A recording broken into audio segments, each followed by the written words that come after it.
Hello, hello. Welcome on into another episode of the Whiskey Crusaders. I'm Will. I'm Matt.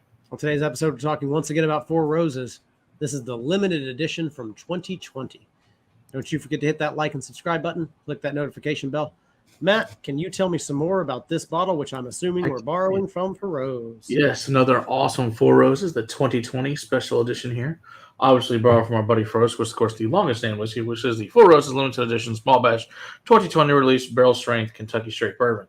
At 55.7%, this year's is a 12-year OBSV recipe, 12-year OESV, a 19-year OBSK, and a 16-year OESK. So, this is a 12 to 19-year-old bourbon this year's release. So let's see what we think of the 2020 LE. Thank you, Feroz, for an awesome guy. Yes, indeed. Ooh, so no 21 year in this one, but 19 is still nothing. It's still not nothing. Yeah, for sure. And honestly, 16 year for a bourbon can get you pretty darn. Yeah. Can get you a lot of tannin in there. So, yeah, some nice caramel, butterscotch, definitely some oak on there. Green apple, cherry, peach, black pepper, the rye spice, uncooked dough. Heavy into the vanilla. Yeah, I get like this root beer, vanilla, ginger ale. Yes, sarsaparilla thing. Root beer ginger, or that root beer vanilla. Yeah, it's that root beer big time. Yeah, there's definitely a ginger root in there. It's this one's pretty interesting. A little different places than the previous ones. I'm getting more cherry than I am apple. Okay. And it's bright red cherries. Like you were saying, there is quite a bit of leather. There's quite a bit of that oak spice in there. Interesting. Yeah, I love this. Is their nose notes are apple, orange peel, honey, and vanilla with soft fruits of apricot, pearnuts, and berries. Interesting. So that's what they say. Interesting. We don't really care what they think, but that's what they say. See, and I'm not picking up the cherry or the apple nearly as much as the cherry. No, I agree. There's a lot more fruit they're saying I think is there, but whatever. It's all subjective. Now it's got this floral component coming into it now.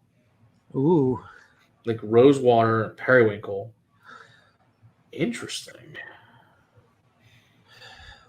Smells good. Smells good, yeah.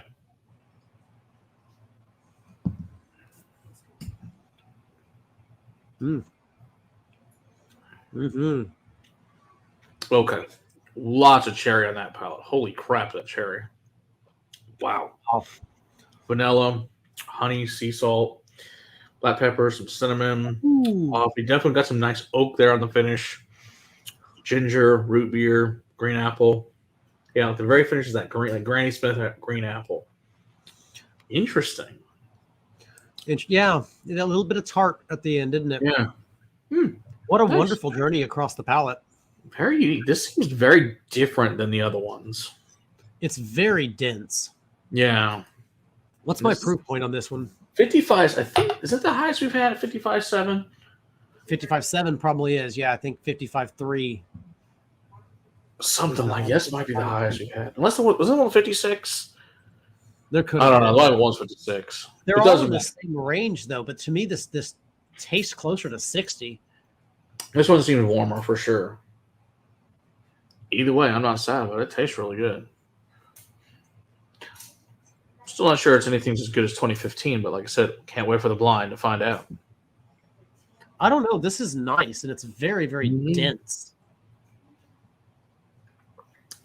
This may be the most unique of them. That's just very different.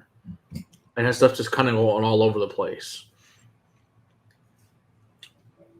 That's really nice.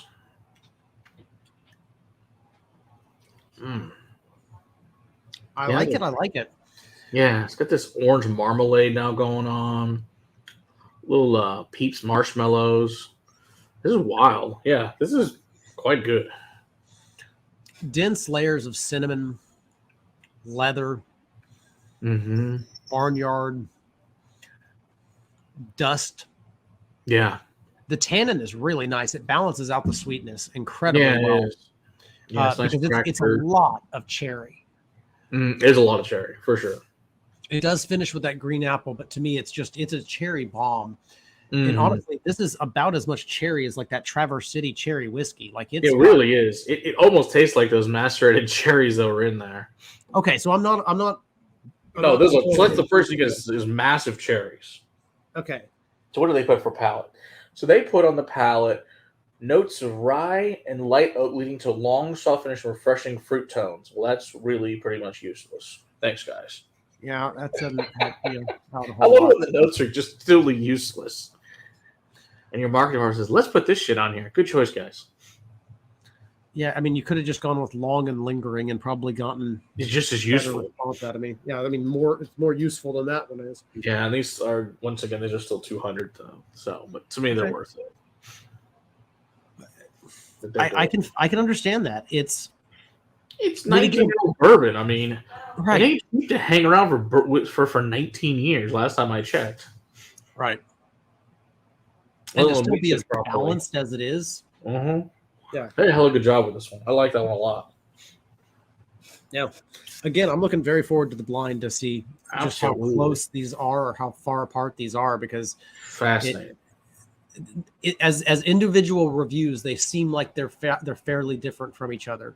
So I'm looking forward to seeing, if we put them all together, if they're still as vastly different as they seem like they are 3-4 weeks in between. Right. Should be super interesting to see. Yeah. Oh, I'm looking forward to it. Thanks, Feroz. Appreciate it again. This is amazing. Such a great series that we get to go through, and it's all because of you. We really appreciate you, bud. Don't forget to hit that like and subscribe button. Click that notification bell. We're live every Monday nights, deep diving into a whiskey topic or doing something like a Four Roses LE blind, where we'll be tasting through 2015 all the way to 2023 and, enjoying the heck out of that and telling you what we think of the entire lineup. Until next time, keep on crusading for the whiskey in your glass. Cheers.